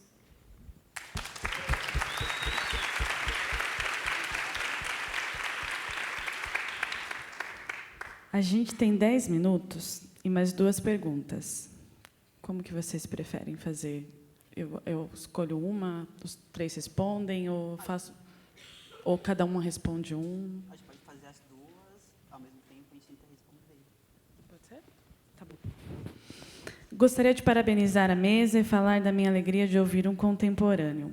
Pergunto aos 3 como o movimento jovem se encontra em termos de organização política e debate ideológico sobre a atual conjuntura brasileira. E a outra pergunta, o que vocês acham que aconteceu na Escola Raul Brasil? O que vocês pensam sobre essa violência nas escolas, a violência nas famílias, enfim, da tragédia em Suzano? Começando pela primeira pergunta, né, que é sobre os movimentos juvenis e política e tal, e pensar o cenário. Acho que a gente nunca conversou tanto, né, sobre política nesse país, né? Eu acho que quando a gente pensa juventude é quase um retrovisor, é quase um espelho do que acontece na sociedade, né? Tipo, tá acontecendo na cidade, tipo, olha para a juventude, a gente vai ter um reflexo de como a sociedade está. Então, tipo, se a gente vai para o Instagram, para o Facebook, para esses outros territórios, a gente percebe também que tem muita gente que tem a nossa idade, dentro e fora de contextos parecidos com a gente, que tem uma mentalidade, tem uma ideologia muito à direita, né? Não sei se eu posso conceituar desse jeito. Mas eu acho também que tem muita gente afim de conversar, né, sobre política. Tem uma pesquisa de uma galera chamada Sonho Brasileiro da Política, que eles fizeram a pesquisa no Brasil todo, e fala que 45% dos jovens que foram entrevistados estão a fim de conversar sobre política, se a política fosse mais transparente e inclusiva. Então, eu acho que é a política que não aprendeu ainda a conversar com a juventude. E eu acho que política no campo institucional, né? Porque quando a gente vai na quebrada, quando a gente vai nos rolê, já está acontecendo política, né? Se a gente vai ver o que os Islã têm feito, o que os saraus têm feito, o que as bibliotecas comunitárias têm feito. Aqui na plateia, eu sei que tem a Rede Nacional de Bibliotecas Comunitárias, a Rede Litera Sampa, e se a gente vai olhar para esses exemplos, a gente vai perceber que tem uma galera jovem que é a protagonista desse movimento.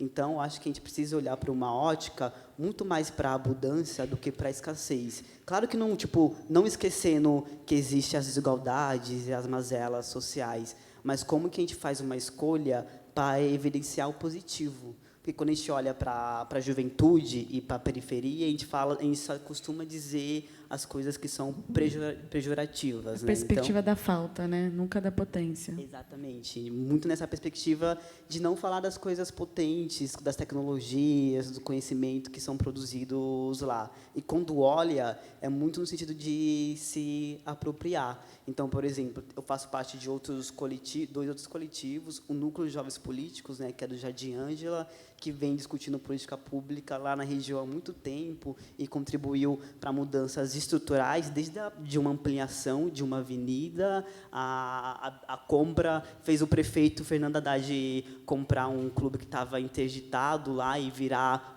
para todo mundo. Então, tem muita gente boa trabalhando na periferia. Tem um outro coletivo que eu faço parte, chama Encrespados, que discute de como pensar uma educação antirracista. Então, na época que estava tendo as ocupações e tal, eu lembro que eu fui lá falar mais ou menos isso que eu estou falando com vocês. É um grupo que falou assim, a gente quer fazer esse rolê que você está fazendo também. O que te faz? Eu falei, encontra outras pessoas que querem fazer esse rolê com você. Aí juntou uma galera lá, ganhou uma proporção enorme, e teve um tempo que a galera da escola, da gestão, não queria deixar esse pessoal que estudava lá entrar na escola, porque estava criando um burburinho dentro da escola de transformação. Então, eu acho que, nessa primeira pergunta, é como a gente joga uma ótica para entender, para clarear, a gente precisa escurecer o rolê. Tipo, como que a gente olha para essas produções pretas, a juventude preta, essa galera que está lá na quebrada produzindo há muito tempo. E aí a segunda pergunta, só para já dar... Do atentado em Suzano e da violência nas escolas, nas famílias. Olha, foi bem tenso, assim. Acho que é uma coisa que atingiu a todas e todos nós, né? Eu acho que é uma coisa muito... Eu nem sei se eu consigo muito falar sobre isso que aconteceu, né? A gente vê isso muito acontecendo fora, né? Tipo nos Estados Unidos e em outros lugares. No Brasil tem começado a acontecer com uma certa frequência desde uns anos para cá, e isso vai deixando a gente assustado, né? E principalmente quando a gente tem uma pessoa pública, né? Um dito presidente que diz coisas que nunca deveriam ser ditas, né? Que quebra esse pacto de humanidade. Então, se um cara que pode diz isso e está tudo certo, é meio que uma autorização para as pessoas fazerem esse tipo de coisa. Mas aí eu vi uma provocação no Facebook, que não é, sabe, né? Tipo, não é que está lá. Algumas pessoas veem coisa no Facebook e falam, está no Facebook, é porque é verdade. Mas eu vi uma provocação que me fazendo pensar algumas coisas, né? Porque quando acontecem chacinas e genocídios com crianças e jovens negros, a sociedade inteira se mobiliza para pensar a redução da maioridade penal. E quando são os jovens brancos e crianças brancas, a gente não vê esse tipo de debate. Existe uma comoção nos dois, que é inerente à humanidade. Mas, quando a gente a gente racializa e vê como essas questões para a juventude e para a infância preta, a primeira coisa que a gente pensa vamos reduzir a maioridade penal.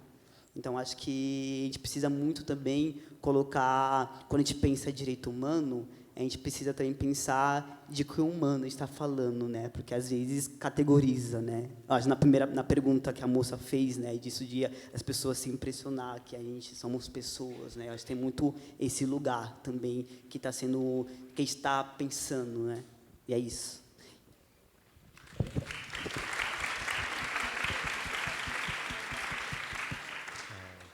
Então, ontem eu colei aqui e, tipo, eu fiz questão de tacar a bermuda e o chinelão e andar naquele gingado lá que os playboy pira. E, tipo, tem uma tatuagem aqui, manchete, Citera. E eu colar aqui, tipo, num bagulho que eu não me vejo, Citera. Tipo, e eu chegar aqui e falar na gíria e tal, é político. Eu falar na gíria e, tipo, os playboy... se impregnar no estereótipo e tal, pensar que, tipo, começa a coxar a alça da bolsa, a esconder o celular, é violência simbólica, né? E a gente está enfatizando, tipo, o conhecimento, o saber popular, através da gíria, tipo, do jeito que a gente anda, e pá, é política também. Já cheguei em uma universidade federal, que eu estava até trocando uma ideia mais cedo, né? Tipo, que quando a gente chega nos cantos e tal, tipo, eu tenho uma pele clara, mas eu tenho um estereótipo, né?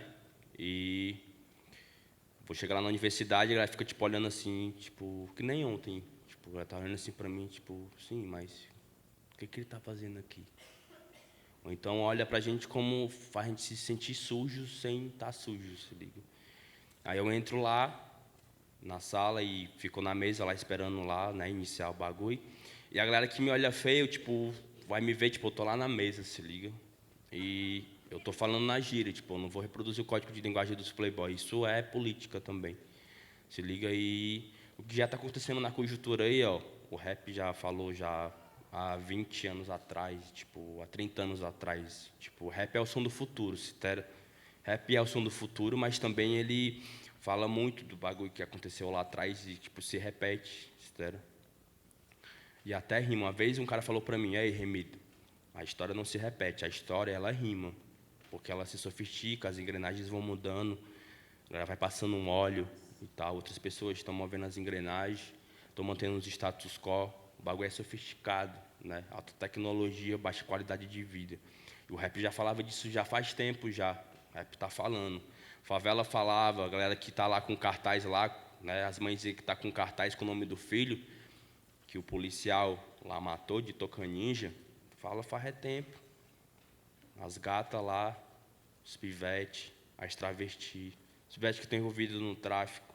As mães já falam isso faz tempo, ó. Se liga. Vamos supor que o Brasil seja um condomínio e a esquerda e a direita são síndicos e estão lutando, tipo, para ocupar o bagulho.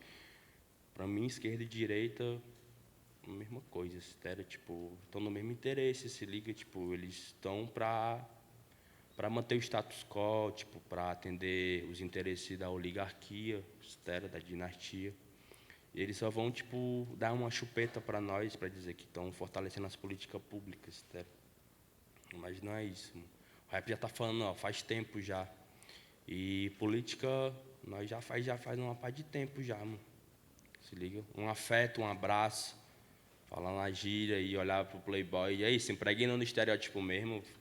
Se pá, o latrocínio que eu vou fazer é só tomar a tua atenção de assalto e matar a tua ignorância. Esse é o latrocínio intelectual. Isso tudo é política, né?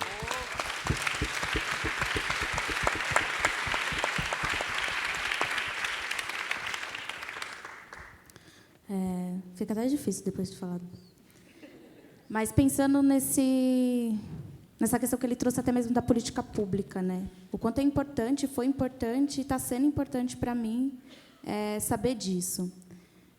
Algo que é intrigante e até mesmo a universidade ela fica chocada é quando você vai falar de plano municipal.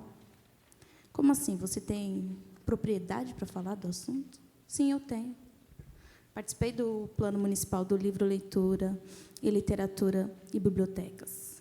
Então, o meu TCC ele vai estar abarcando também essa importância de como a gente valoriza a questão da literatura como um direito humano. Então, discutir isso não só dentro das câmeras, não só dentro do nosso coletivo, mas levar isso para dentro das escolas, conversar com os coletivos que estão próximos à minha comunidade, deles entender como que funciona esse plano, de saber também o quanto é importância ele estar fazendo parte dessa articulação.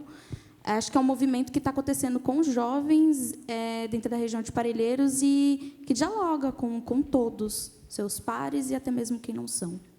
Então, esse é um movimento que parte muito da minha realidade, do movimento de que estamos conversando. Então, tem coletivo lá que está falando sobre o genocídio da população negra e periférica. Então, tem coletivo lá que está falando sobre arte, que está falando sobre o teatro, e a gente está envolvendo todas essas ferramentas, esses diálogos que, para mim, eu tenho mais propriedade, eles nem tanto, e então a gente vai compartilhando essas vivências que temos. Sobre Suzano, a chacina a violência que aconteceu lá com os jovens reverbera muito na fala do Bruno, né? de que já foi posto isso e que está liberado. Você pode sair armado. E teria que caber ao professor fazer a segurança dos alunos. Oi?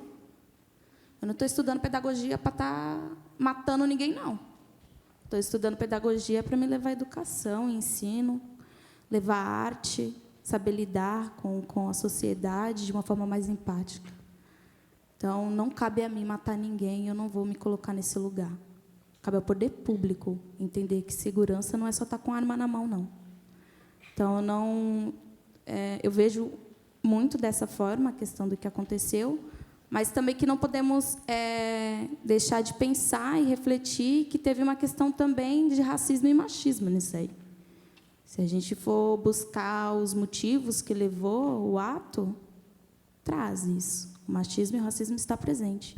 Até mesmo quando um dos jovens sai com o machado nas costas e ninguém se prontificou a socorrer. Ele foi sozinho para o hospital. Um menino preto. Se eu não me engano, acho que de 12 anos. Então, para a mãe dele, ela compreende que isso foi racismo. Porque talvez se fosse um jovem branco, seria outros 500, né? Então, para a criança, isso não está visível. Como que eu chego nela agora para falar isso? Acho que esse diálogo ele acontece muito na periferia, de você reconhecer que nem todo lugar você vai estar vestido da forma que você gosta. Tem alguns lugares que você vai ter que se pôr diante daquilo que eles querem, porque senão você vai ser enxergado de outra forma ou pode sofrer algum tipo de violência. Então, o que o Jadson traz é algo muito importante para mim, porque é uma reflexão que eu trago no meu dia a dia e que eu tento comunicar até mesmo com o pessoal do coletivo, né? O quanto a gente se porta em alguns lugares. O quanto a gente escuta calado, porque ali a gente não pode bater de frente. Então, é algo que não está distante da nossa realidade enquanto também ativista. É um exercício diário para nós. A gente vai continuar se submetendo a esses lugares, a gente ainda vai continuar dialogando da forma que dialogamos entre nós. Quando a Bel trouxe ontem na fala dela, até mesmo da reescrita da declaração, de desenhar para a nossa mãe entender, é um puta de um trabalho, gente. É muito difícil tirar essa linguagem que está posta e ressignificar isso. Mas quem disse que ia ser fácil? Nunca foi fácil.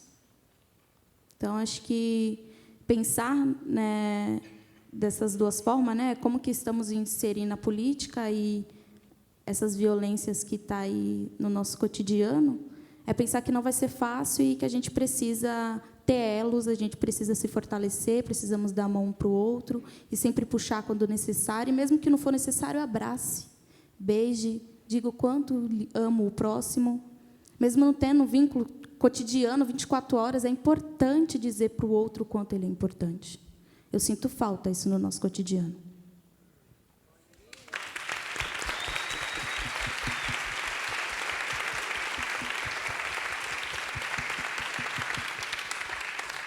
Antes de encerrar, a minha formação é em psicologia, e eu fiquei pensando muita coisa ouvindo vocês falando.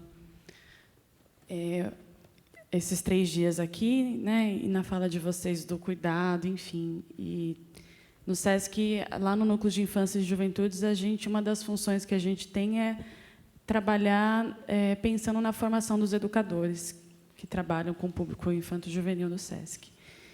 E a gente está aqui numa maioria branca, essa plateia, né?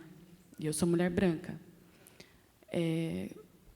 Fica aqui a reflexão para a gente descolonizar o pensamento. O quanto a gente está comprometido mesmo com essa disputa civilizatória que o Silvio de Almeida falou, né? Assim, pela humanização das relações. Porque eu fiz uma faculdade pública, psicóloga, 5 anos, e nunca em sala de aula o racismo foi debatido. Uma faculdade conhecida pela área de psicologia social. A gente não debate isso nas nossas formações, né? A gente não tem pautado a sociedade brasileira. A gente vai estudar psicologia social, a gente vai ler os autores europeus, a gente não estuda a realidade brasileira. Enfim, então fica aqui uma reflexão para a gente repensar todo o nosso próprio currículo, como a gente que trabalha com educação, com saúde, inclusive, né? pensar em quem que a gente está bebendo, quem são as nossas fontes, quem que a gente está escutando, né? Quando vocês falam da juventude, desse adultocentrismo, eu fico pensando isso, a gente não tem escuta, a gente não escuta. E eu queria contar para vocês que, nesse sentido, a gente também, dentro do SESC, a gente tem trabalhado também para sensibilizar esses temas das juventudes, para humanizar nossas relações de trabalho, tanto dentro do SESC quanto com o público. O SESC tem um programa chamado Juventudes, e a gente faz questão que seja no S mesmo, no plural, para falar dessa diversidade de juventudes. São realizadas ações de diversas formas, sejam com grupos permanentes, sejam com projetos, cursos, eventos, voltados a adolescentes e jovens de 13 a 29 anos. E, há alguns anos, a gente conseguiu engatar uma ação em rede que todas as unidades realizam, chamada Juventudes em Foco, para poder discutir as questões da juventude brasileira. A primeira edição, em 2017, teve como tema a potencialidade dos jovens.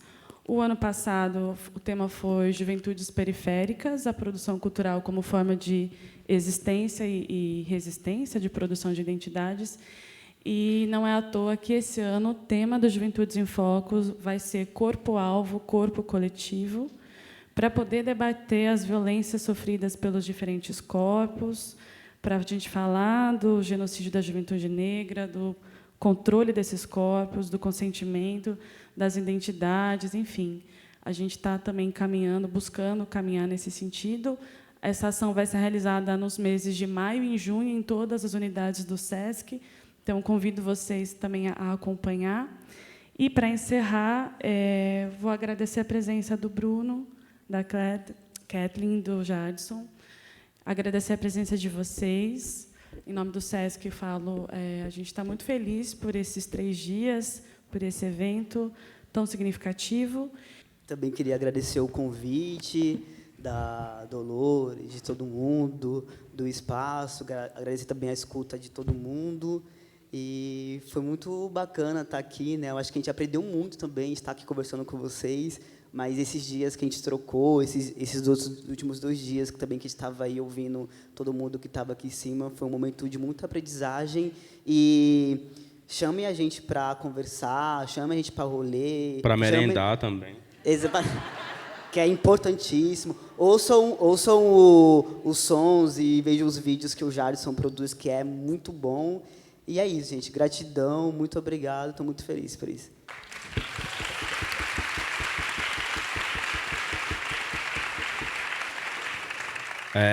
Mais uma vez, queria dar um salve aí para os detentos, para os menores abandonados, que cheira cola, que está viciado no crack, que está envolvido até o pescoço no tráfico, para travesti de esquina, para prostituta, para mãe solteira, para o motorista de ônibus, para o trocador.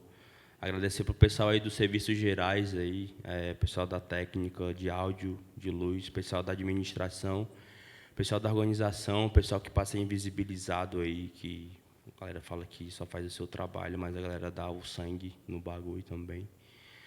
Dar um beijão aí para o meu filho, Ravi, dar um beijo aí para minha companheira, também para minha mãezinha, para meus irmãos, e para a galera que se foi no corre do malote aí, pensando na melhoria do bagulho e não voltou com dinheiro para casa. E um beijão aí para vocês também. E um beijo para a Kel, né? E um beijo também para o Bruninho, vocês são maravilhosos. Satisfação, meu sonho de princesa é me bater com vocês de novo aí. Tomara que dê certo. E agradecer o pessoal aí também do SESC aí também. A você também. Satisfação, a favela vai sobreviver. É sal.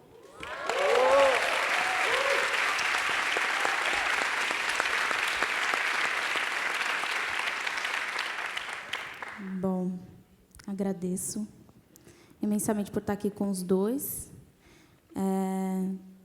Agradeço a todos pela oportunidade até mesmo de ser sensível à escuta, mas agradeço a minha mãe, a minha tia, que está aqui me escutando hoje.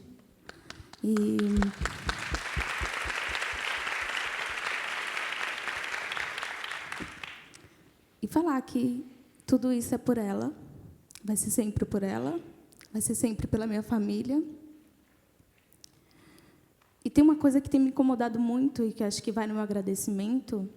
Eu agradeço ao meu pai. por não ter tido a oportunidade de conhecer a filha maravilhosa que ele não quis assumir. Ele perdeu a oportunidade de sentar um dia comigo e saber tudo que eu poderia ter compartilhado com ele sobre essa vivência maravilhosa que é afeto. E que, quando na minha infância, eu não tive percebido, mas hoje eu percebo tanto que minha mãe lutou, tanto que minha mãe fez para que eu estivesse aqui hoje.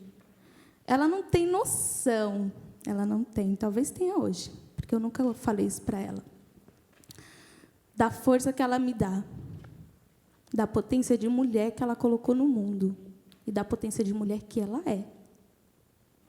Então, agradeço imensamente a senhora e muito obrigada por ter feito tudo por mim.